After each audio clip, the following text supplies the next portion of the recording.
નમસ્કાર. ગુજરાતી વ્યાકરણ પરિચયમાં આજે આપણે વાક્ય વિશેની વાત શરૂ કરીશું. ભાષા એક નિયમાનુસાર વ્યવસ્થા છે અને આ જે વ્યવસ્થા જે છે એને આપણે વ્યાકરણ કહીએ છીએ.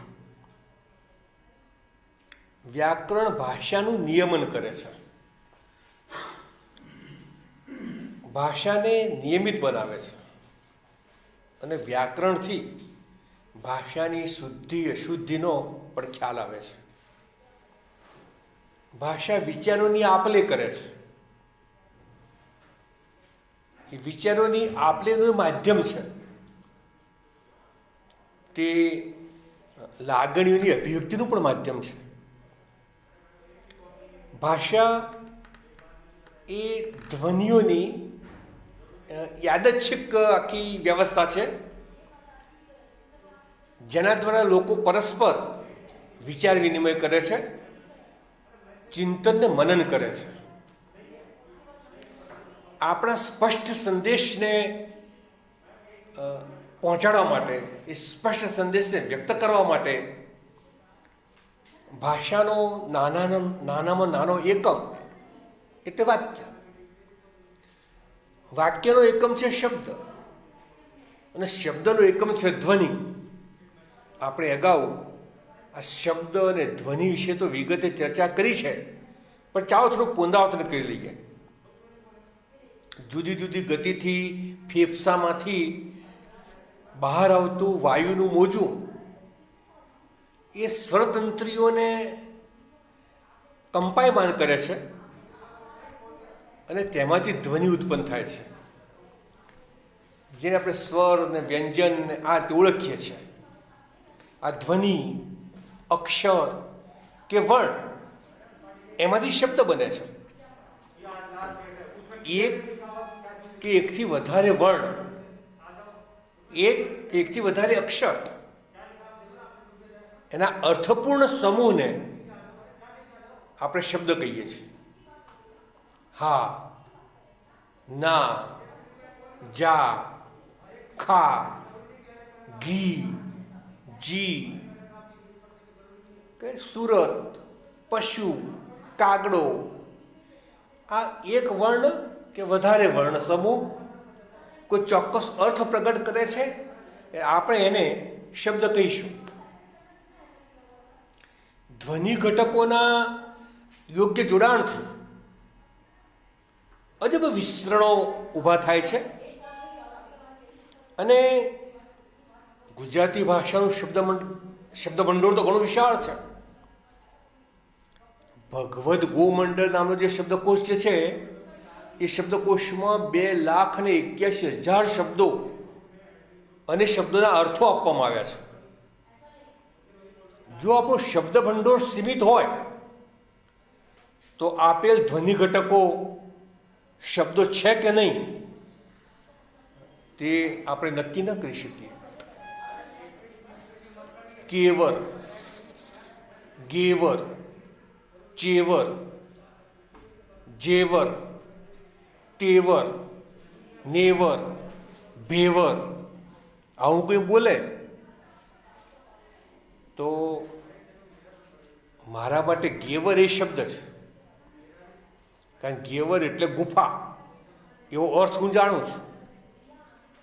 જેવર એટલે ઘરેણું, તેવર એટલે ક્રોધભરી નજર, નેવરમાંથી નુપુર એટલે ઝાંઝર. આમ આ બધા જે શબ્દો જે છે એના અર્થ હું જાણું છું એટલે મારા માટે શબ્દો છે. પણ કેવર, ચેવર, ભેવર આ મારા માટે તો વર્ણ સમૂહ છે. શ્રાંત એટલે શ્રમ કરવાથી થાકેલું, મહેનતથી કંટાળેલું એવોનો અર્થ મારા માટે સ્પષ્ટ છે એટલે શ્રાંત શબ્દ છે. પણ મ્રાંત એ મારા માટે વર્ણ સમૂહ છે. સરિતા, સવિતા, વનિતા, આ બધાના અર્થ હું જાણું છું. આ શબ્દો છે. સનિતા વર્ણ સમૂહ છે. પાશ્વા, તોખડા, બોણદ, સબોધ, આ બધા વર્ણ સમૂહ છે. કારણ કે આને મારી પાસેનો કોઈ અર્થ નથી. ભલે વર્ણો ભેગા થયા, એકબીજાની નજીક આવ્યા, વર્ણોનો સમૂહ છે, પણ અર્થ જ નથી. અર્થ મહત્વનો છે. હા, કોઈ એમ કે ક્ષુર, શેન, ફડિયો, કરંક, તો આ બધા જ વર્ણ સમૂહ મારા માટે શબ્દો છે, કારણ કે એના અર્થો હું જાણું છું. એટલે વર્ણ સમૂહનો અર્થ જાણતા હોઈએ તે આપણા માટે શબ્દ છે. આપણું શબ્દ ભંડોળ સમૃદ્ધ હોવું જોઈએ, કારણ કે એક કે એકથી વધારે શબ્દોનો અર્થપૂર્ણ સમૂહ એને વાક્ય કહેવામાં આવે છે. અગાઉ ધ્વનિ અને શબ્દ વિશે આપણે બહુ વિગતે ચર્ચા કરી હતી, પણ છતાં આટલું પુનરાવર્તન એટલા માટે કર્યું કે આપણે વાક્યને બરાબર સમજીએ. વાક્યમાં અર્થપૂર્ણ શબ્દો અને એનો ચોક્કસ ક્રમ, આ બધું થવાથી એક એવી રચના ઊભી થાય કે જેથી એક અર્થપૂર્ણ સંદેશો પ્રગટ થાય. એટલે શબ્દો વચ્ચેનો સંબંધ, એનો સંદર્ભ બરાબર પ્રસ્થાપિત થવો જોઈએ, અને ત્યારે વાક્ય બને. વાક્યમાં આ રીતે સંદર્ભમાં વપરાયેલા જે શબ્દો આવે છે એને આપણે શબ્દ નથી કહેતા, પદ કહીએ છીએ. એટલે વાક્યમાં આમ તો શબ્દો જ હોય છે બધા, પણ એ શબ્દો ચોક્કસ સંબંધમાં અને ચોક્કસ સંદર્ભમાં આવે છે, અને એનાથી આખું અર્થનું પ્રગટીકરણ થાય છે. એટલે હવે આ શબ્દો એ શબ્દો નહીં રહે, એને હવે આપણે પદ તરીકે ઓળખીશું. એટલે પદોનો સમૂહ, વાક્ય એ પદોનો સમૂહ છે. યાદ રાખો કે બધા જ પદો જે છે એ મૂળ તો શબ્દ જ છે, પણ બધા જ શબ્દો જે છે એ પદ નથી. એ શબ્દ વાક્યમાં પ્રયોજાય અને બીજા શબ્દ સાથે સંબંધમાં જોડાય, કોઈ સંદર્ભમાં જોડાય, એમાં અર્થનું પ્રગટીકરણ કરે, ત્યારે પદ બને છે. દાખલા તરીકે વિદ્યાર્થીઓ, હતો, સમય, પરીક્ષા, આ બધા શબ્દો છે. પણ હું હવે કહીશ કે વિદ્યાર્થીઓને પરીક્ષાનો સમય હતો. વિદ્યાર્થીઓને પરીક્ષાનો સમય હતો. તો અહીંયા જે શબ્દો હતા વિદ્યાર્થીઓ, તો એને વિદ્યાર્થીઓને પરીક્ષાનો, સમયને કોઈ કશું લાગતું નથી, સમય છે, હતો જ છે, એમ છે, શબ્દ છે, પણ અહીંયા હવે પદ થઈ ગયો, હવે ક્રમ પણ આવી ગયો. એને એમાંથી ચોક્કસ એક સંદેશો પ્રગટ થયો કે વિદ્યાર્થીઓને પરીક્ષાનો સમય હતો. એટલે હવે આ પદ અને આ વાક્ય એ તમારા મનમાં સ્પષ્ટ થયું હશે.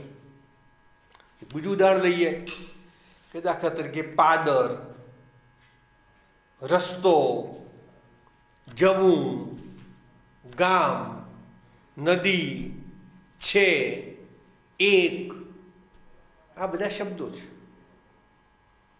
પણ હવે ગામના પાદરેથી એક રસ્તો નદીએ જવાનો છે. ગામના પાદરેથી એક રસ્તો નદીએ જવાનો છે. હવે આ બધા તમે જોઈ શકો છો કે દરેક શબ્દ હવે પદ બને છે, એકબીજાના સંબંધમાં આવે છે, અને ચોક્કસ સંદર્ભ કરીને આપણને બરાબર સંદેશો આપે છે, ત્યારે હવે આ પદ અને વાક્ય વિશેની સમજણ સ્પષ્ટ થવી જોઈએ. શબ્દ જ્યારે વાક્ય રચનામાં જોડાય ત્યારે પદ બને છે. એક પદ બીજા પદ સાથે યોગ્ય રીતે જોડાય અને યોગ્ય ક્રમમાં ગોઠવાય તો જ અર્થ પ્રગટે અને ત્યારે વાક્ય બને. આ વાત આપણે સમજીએ. વાક્ય માટે ઓછામાં ઓછું નામ કે સર્વનામ અને આખ્યાત. આખ્યાત એટલે કે ક્રિયામૂલક શબ્દ તો જોઈએ જ. આશીષ ઉઠ્યો, નામ અને આખ્યાત મળીને વાક્ય બને છે. નામ અને આખ્યાતમાં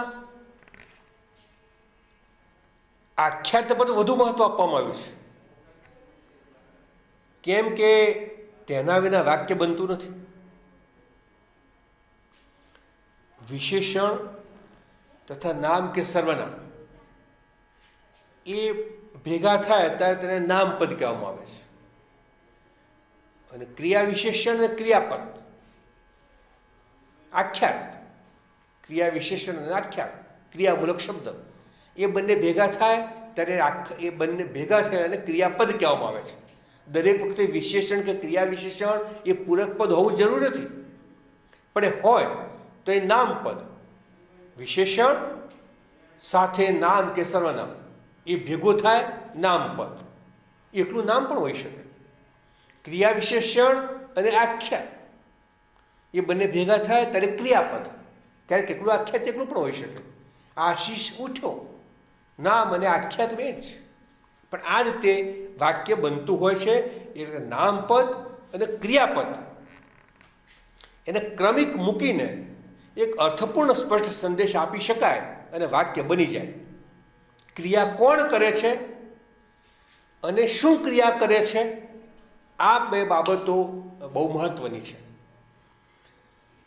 હવે પછી એને વધારે સ્પષ્ટ કરવા માટે કે હકીકતને વધારે વિસ્તૃત રીતે સમજાવવા માટે બીજા એ ક્રિયાનું સ્થળ કયું હતું, ક્રિયાનો સમય કયો હતો, ક્રિયા કયા સાધનથી થઈ હતી, એવા બધા પદો જે છે એ બધા ઉમેરી શકાય. એ ઉમેરીએ તો વાક્ય વધારે સારું બને, વધારે સ્પષ્ટ બને.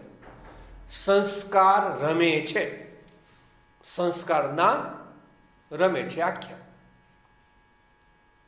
અર્થપૂર્ણ છે. સંસ્કાર રમે છે, વાક્ય બરાબર છે. હવે સંસ્કાર ક્રિકેટ રમે છે, સંસ્કાર જોગડાબ સ્ટેડિયમમાં ક્રિકેટ રમે છે. સંસ્કાર જોગડાબ સ્ટેડિયમમાં દરરોજ સવારે ક્રિકેટ રમે છે. ઓલરાઉન્ડર ખેલાડી સંસ્કાર જોગડાબ સ્ટેડિયમમાં દરરોજ સવારે ક્રિકેટ રમે છે.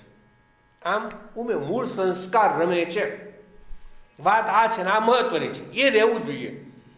પછી એને વધારે અર્થપૂર્ણ કરવા માટે એ ક્યાં રમે છે, ક્યારે રમે છે, આ બધી વાતો. સંસ્કાર કેવો પાછો ઓલરાઉન્ડર ખેલાડી છે, આ બધી વાતો, પૂરક પદો, વર્ધક પદો બધા ઘણા અંદર એડ કરી શકાય, ઘણા અંદર ઉમેરી શકાય અને ઘણું લાંબુ વાક્ય બનાવી શકાય. પણ વાક્યમાં પાયારૂપ રીતે નામ એટલે કર્તા અને આખ્યાત ક્રિયાપદ, આ બે બહુ જરૂરી છે. ઓમ આપે છે, ઓમ બેટ આપે છે, ઓમ સંસ્કારને બેટ આપે છે, ઓમ સંસ્કારને 9 બેટ આપે છે, ઓમ ઝંઝાવાતી બેટ્સમેન સંસ્કારને 9 બેટ આપે છે. વાક્ય વધતું જ જાય છે. ઓમ આપે છે, આપનાર કરતા આપે છે અને ક્રિયા આપવાની ક્રિયા કરે છે, પણ પછી એને આપણે લંબાવીએ છીએ. ઘણી વખતે એને વધારે આમ સ્પષ્ટ રીતે સમજવા માટે આવા લાંબા વાક્યોને આપણે કે સંસ્કાર ઝંઝાવાતી બેટ્સમેન છે, ઓમ તેને 9 બેટ આપે છે, આવી રીતે પણ કહી શકાય. પણ આવું લાંબુ વાક્ય પણ હોઈ શકે. હોમ સંસ્કારને બેટ આપે છે એમાં ક્રિયા દર્શાવનાર પદ આપે છે, એ ક્રિયાપદ છે. હવે જે વ્યક્તિ કે પદાર્થ આ ક્રિયા કરી રહ્યો છે એ ક્રિયા કરે છે કોણ, આપે છે કોણ? તો ઓમ આપે છે. તો હોમ આ વાક્યમાં કર્તાપદ છે. હવે ક્રિયાની અસર કોના પર થાય છે? ક્રિયાની અસર કોના પર થાય છે એટલે કે શું આપે છે? કારણ કે હવે ઓમ બેટ ઓમનું હતું અને ઓમ સંસ્કારને આપે છે એટલે બેટ હવે સંસ્કાર પાસે જાય છે એટલે એની અસર બેટ ઉપર થાય છે. બેટ આપે છે. શું આપે છે? બેટ આપે છે. એટલે બેટ જે છે એ મુખ્ય કર્મ છે. અને આપવાની ક્રિયાનો લાભ કોને થાય છે? કોને આપે છે? સંસ્કારને આપે છે. તો સંસ્કાર એ આ વાક્યનું ગૌણ કર્મપદ છે. આ રીતે સામાન્ય રીતે કર્તા, કર્મ અને ક્રિયાપદ એવો પદકર્મ રહેતો હોય છે. સંસ્કૃત ભાષામાં પદક્રમ નથી, પણ ગુજરાતીમાં તો પદક્રમ છે જ. પિનલે તેના પિતાને પત્ર લખ્યો, આ પદક્રમ યોગ્ય છે. કરતા પહેલા પિનલે લખ્યો છે, પત્ર લખ્યો છે અને પિતાને લખ્યો છે. તો તમે જોશો કે પહેલા કરતા પિનલ, તેના પિતાને ગૌણ કર્મ, પછી પત્ર મુખ્ય કર્મ અને પછી ક્રિયાપદ લખ્યો.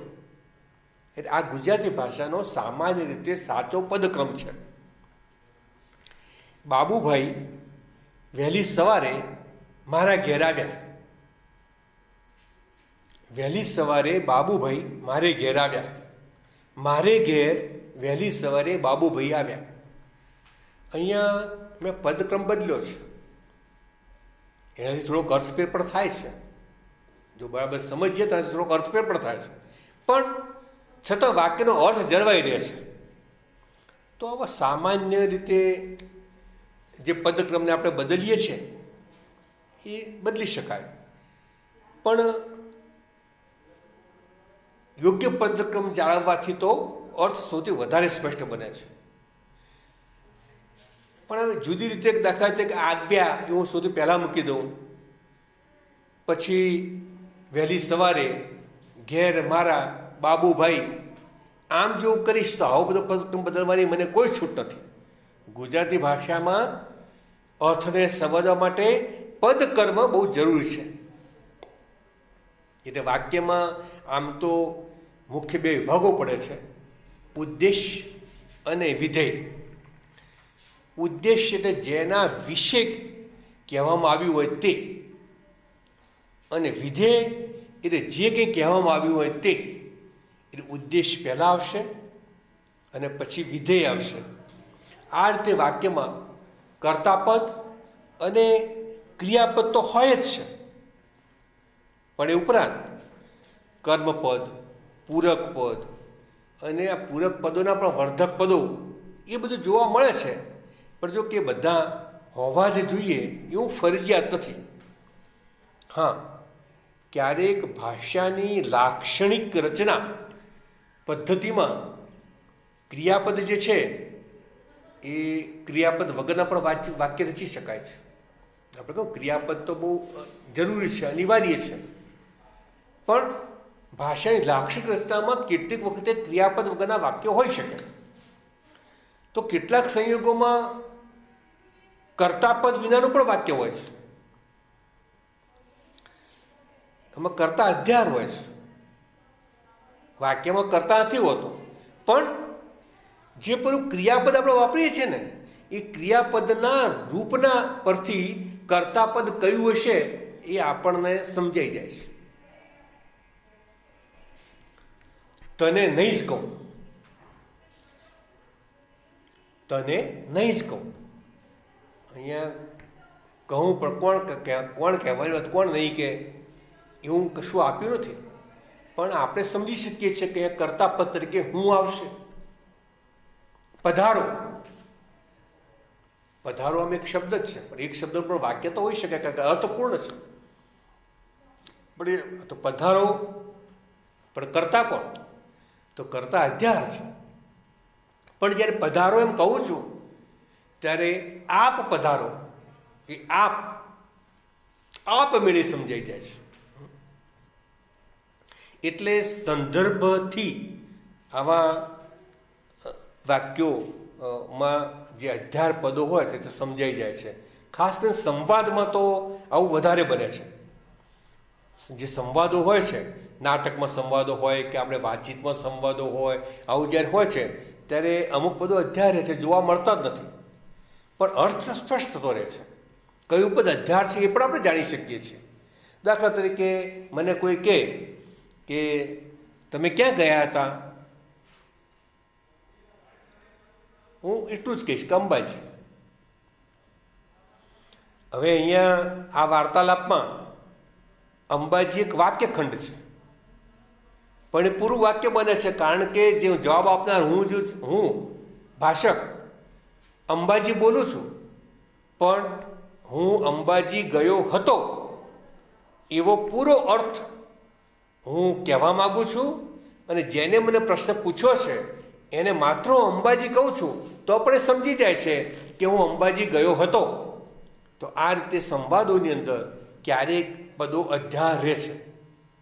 આપણે ગુજરાતી વાક્યના સામાન્ય પદક્રમને બરાબર સમજવો જરૂરી છે.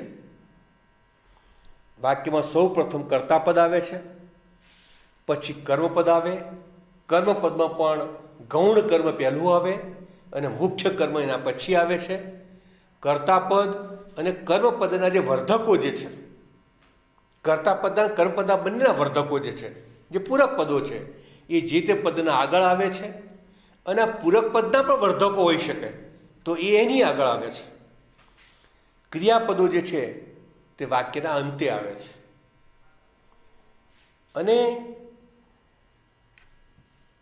ક્રિયાપદના ક્રિયા વિશેષણો જે છે એ ક્રિયાપદની હંમેશા ક્રિયાપદની આગળ આવે છે. છતાં પણ બોલચાલની ભાષામાં અને જે વિષયની પ્રધાનતા કે જેના પર આપણે જેના અર્થમાં જેના પર ભાર મૂકવા માગીએ છીએ એ અર્થને ભાર દર્શાવવા માટે બહુ સમજણપૂર્વક ક્યારેક આ ક્રમને સામાન્ય ફેરવી શકાય છે. આપણે કહ્યું ક્રિયા વિશેષણ જે છે એ ક્રિયાપદની આગળ જ આવે છે. ખાસ કરીને રીતિવાચક ક્રિયા વિશેષણો તો ક્રિયાપદની આગળ જ આવે છે, પણ કેટલાક રીતિવાચક જે ક્રિયા વિશેષણો જે છે એનો ક્રમ ક્યારેક બદલી શકાય છે. અને એ જ રીતે સ્થળવાચક અને સમયવાચક ક્રિયા વિશેષણો જે છે એ પણ શબ્દના અર્થના સંદર્ભમાં ક્રિયાપદના આગળથી અન્ય સ્થળે વાક્યમાં એ પદો પણ ગોઠવાય છે.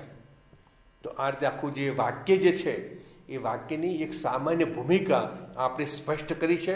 હજુ એને વધારે સ્પષ્ટ કરવા માટે આપણે વાક્યના પ્રકારો જોઈશું. વાક્યના પ્રકારો એક રચનાની દૃષ્ટિએ અને એક અર્થની દૃષ્ટિએ એ જ્યારે જોઈશું ત્યારે મને સમજાશે કે વાક્ય વિશેની સંપૂર્ણ સમજ આપણામાં આવશે. આ વાક્ય એ ભાષાનો પાયાનો એકમ છે અને એ રીતે વાક્યને સમજવું બહુ જ જરૂરી છે. આજે આપણે વાક્ય વિશેની આટલી વાતને સમજ્યા. હવે આગળના ક્રમે વાક્યના પ્રકારો વિશે જોઈશું. આભાર.